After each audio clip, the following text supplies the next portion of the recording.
그렇다고 세상과 타협하라는 것이 아니죠. 세상을 변화시키는 그리스도의 영향력을 세상 그 속에서 세상과 함께 발휘하라는 것입니다. 생각하는 신앙 우러나는 복음 믿음 향기.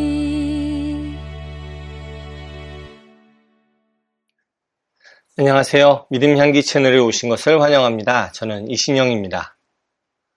요즘 교회를 다니다 보면 뭔가 어색한 기분이 들 때가 간혹 있습니다.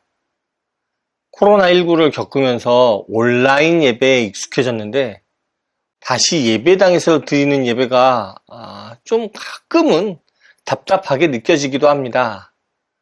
다시 오프라인에서 드린 지 꽤 됐는데도 말이죠. 또 젊은 친구들은 교회보다 카페 같은 데서 만나는 소그룹이 더 편하다고 이야기하기도 하고요. 그런 변화들을 보면서 교회가 정말 이대로 괜찮은 걸까 하는 생각이 들었는데 오늘 소개할 책이 바로 그런 고민의 작은 해결책이 될 수 있는 책입니다. 피트 워드의 리퀴드 처치, 솔리드 처치입니다. 이 책은 단순히 교회 운영 방식을 바꾸자는 실용서가 아닙니다. 오히려 교회란 무엇인가? 라는 근본적인 질문에 오늘의 언어로 대답하려는 신학적인 시도입니다. 저자인 피트 워드는 사회학자 지그문트 바우만이 말한 액체 근대 개념을 빌려와서 변화하는 시대 속에서 교회가 어떻게 존재해야 하는지를 탐구합니다. 먼저 저자가 말하는 솔리드 처치부터 살펴보겠습니다. 이것은 우리가 지금까지 알고 있던 전통적인 교회 모델입니다. 정해진 시간에 정해진 장소에서 모이고 건물이 있고 또 주일 예배를 중심으로 교회 생활이 돌아가며 출석, 또 등록 교인 이런 숫자를 중요하게 생각하는 교회입니다. 목사님이 강단에서 설교하고 성도들은 정렬된 의자에 쭉 앉아서 듣는 그런 구조적이고 위계적인 교회를 말하죠. 사실 이런 교회 모델이 나쁘다는 것은 아닙니다. 오랜 시간 동안 많은 사람들에게 안정감과 소속감을 제공해 왔거든요. 특히 급격한 변화의 시대에 변하지 않는 전통과 질서는 분명히 가치가 있습니다. 하지만 문제는 이런 고정된 형태가 점점 더 유동화된 사회와 충돌하고 있다는 점입니다. 오늘날 사람들은 더 이상 하나의 직장에서 평생을 보내지 않죠. 관계도 더 유연해졌고요. 정보도 실시간으로 공유되죠. 온라인과 오프라인을 자유롭게 넘나들며 살아갑니다. 그런데 교회만 여전히 주일 오전에 예배당에서 요즘은 정장까지는 아니죠. 하지만 그래도 아주 잘 차려입고 조용히 앉아서 라는 방식을 고집하고 있으니 젊은 세대들이 교회를 딱딱하고 융통성 없다고 느끼는 것은 어찌 보면 당연할지도 모릅니다.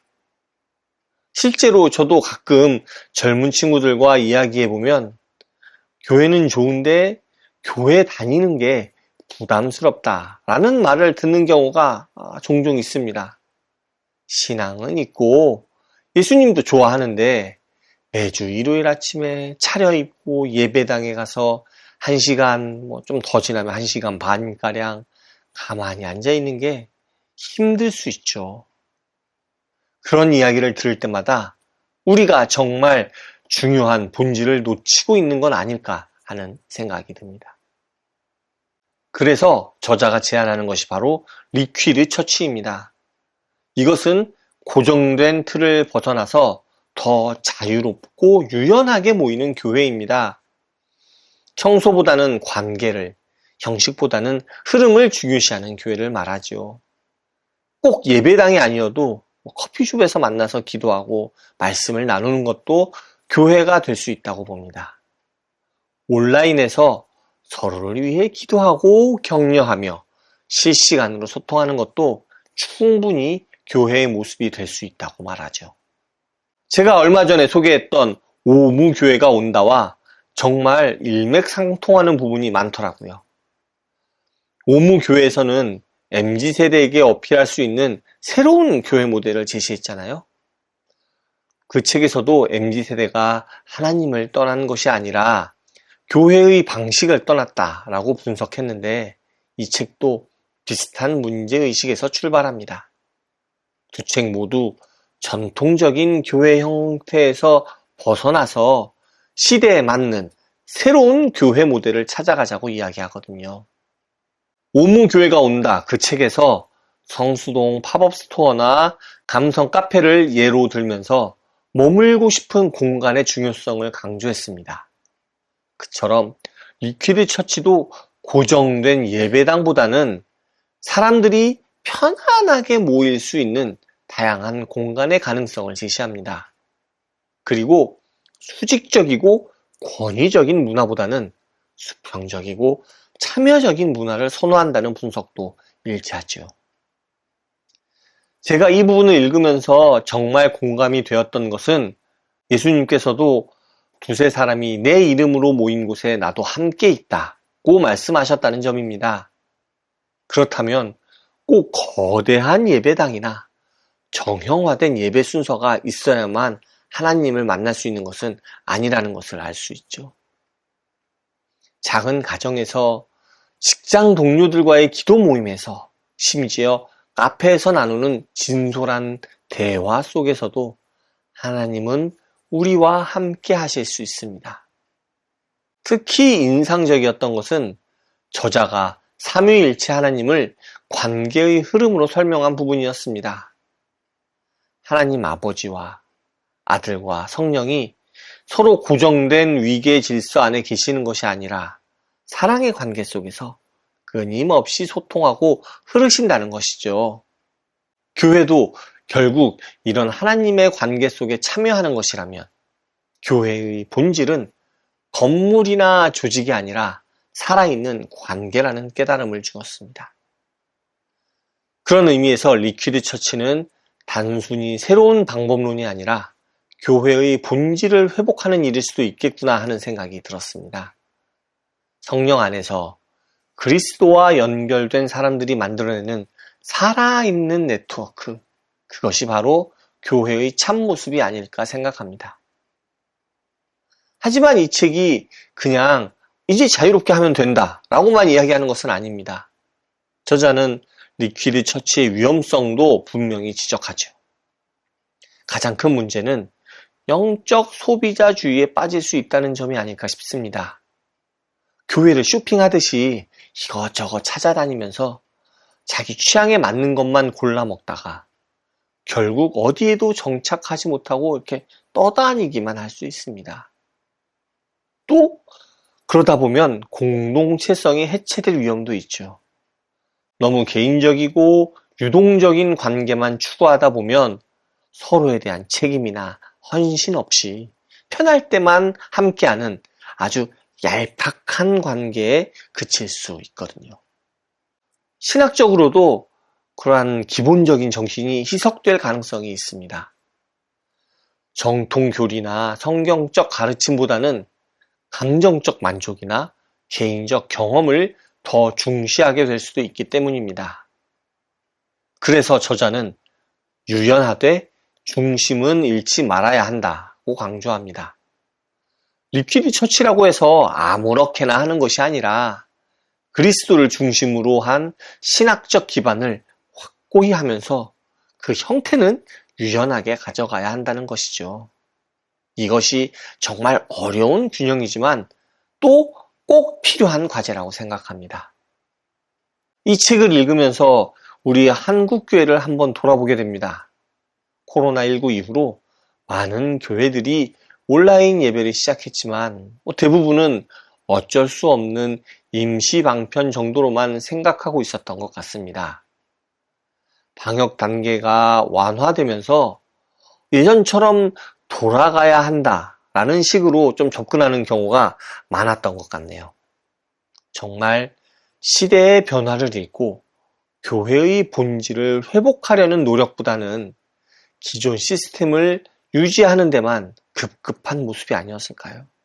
좀 안타까웠습니다. 특히 출석 체크에 대한 집착을 보면서 많이 좀 생각할 부분이 있었던 것 같습니다. 오늘 몇 명이 왔지? 부터 시작해서 온라인으로 들어온 사람은 출석으로 인정할 것인가까지 정말 중요한 것이 숫자인지 의문이 듭니다. 물론 공동체의 규모나 참여도를 파악하는 것도 필요하죠. 또 장기간 출석하지 않는 그런 분들을 돌아보는 데에서도 매우 중요한 것임은 부정할 수 없습니다. 하지만 그 숫자가 교회의 핵심 가치가 되어서는 안 되는 것 아닌가요? 물론 그렇지 않다라고 이야기하지만 정말 그런지 궁금하네요.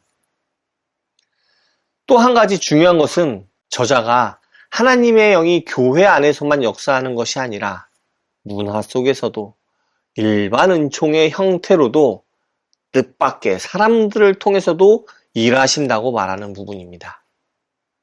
그동안 우리가 너무 쉽게 이것은 하나님의 것, 저것은 세상의 것이라고 이분법적으로 나누지 않았나 하는 반성을 하게 됩니다. 실제로 저도 좀 생각해 보면 교회 밖에서 만난 사람들을 통해 하나님의 사랑을 경험한 적이 꽤 됩니다. 불신자인 친구가 제가 힘들 때 따뜻하게 위로해 주거나 또 다른 종교를 가진 동료가 정직하고 열심히 일하는 모습을 보면서 도리어 제 신앙을 돌아보게 되기도 했거든요. 하나님은 교회라는 울타리 안에만 계시는 분이 아니라 온 세상에서 일하고 계시는구나 하는 깨달음을 얻을 수도 있었습니다. 그런 면에서 리퀴드 처치는 교회가 세상과 소통하는 새로운 방식을 제시하는 것 같습니다. 교회가 자신만의 언어와 문화에 갇혀서 세상과 단절되는 것이 아니라 세상의 언어로 복음을 전하고 세상의 아픔에 함께 참여하는 교회가 되면 좋겠습니다. 그렇다고 세상과 타협하라는 것이 아니죠. 세상을 변화시키는 그리스도의 영향력을 세상 그 속에서 세상과 함께 발휘하라는 것입니다. 물론 이 모든 것이 쉬운 일은 아닙니다. 리퀴드 처치가 모든 해답도 아니고 솔리드 처치도 여전히 많은 사람들에게 필요한 형태일 수 있거든요. 중요한 것은 어떤 형태든 교회가 그리스도를 중심으로 해서 끊임없이 새로워지고 시대의 요청에 응답하면서도 복음의 본질은 지켜나가는 것이라고 생각합니다. 책을 읽으면서 저 자신도 많이 도전받았습니다. 제가 다니는 교회나 제가 하는 사역들도 혹시 형식에만 매여 있는 것은 아닌지 정말 사람들에게 그리스도의 사랑을 전하고 있는 것인지 돌아보게 되었습니다. 그리고 앞으로는 좀 더 유연하고 창의적인 방식으로 신앙을 나누고 또 실천해 봐야겠다는 생각도 들었습니다. 마지막으로 이 책에서 가장 인상 깊었던 구절을 하나 소개하고 싶습니다. 교회는 하나님의 선교에 참여하는 공동체이지 자기 보존을 위한 조직이 아니다 라는 말이었는데요. 정말 우리 교회들이 새겨들어야 할 말이 아닌가 싶습니다.